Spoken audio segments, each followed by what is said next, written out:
मी कुणाच्याही नादी लागत नाही, कुणाचं वाईट चिंतत नाही असं फडणवीसांनी म्हटलंय। मात्र माझ्याशी विश्वासघात केला की त्याचा सत्यानाश होतोच असंही फडणवीस म्हणतात।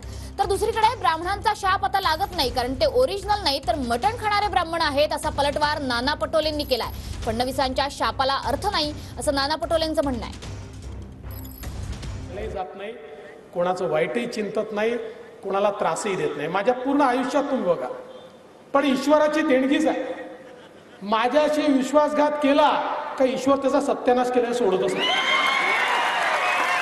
माझा इतिहास तपासा, मी नाही केलं, कधीच करत नाही, मी करतच नाही। ते धर्माने ब्राह्मण आहेत, जातीने, म्हणून ब्राह्मणाचा शाप आता लागत नाही। हे ओरिजिनल ब्राह्मण नाही, ते मटण खाणारे ब्राह्मण आहेत।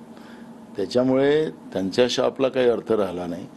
आणि तुम्ही जे काही फोकनाड मारलेली होती सत्य द्यायसाठी 2014 मध्ये, धनगराला आम्ही न्याय देऊ, मराठ्यांना न्याय देऊ, विविध जातींना न्याय देऊ, काय कुठं केलं तुम्ही एक सांगा ना।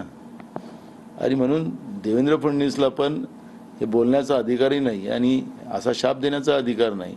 ज्यांनी महाराष्ट्राचा सत्यानाश केला, शाहू फुले आंबेडकर विचाराला ज्यांनी काळीमा लावण्याचं पाप केलं, त्या फडणवीसाला हे बोलण्याचाही अधिकार नाही। पण ते बोलतात, ते बोलू द्या।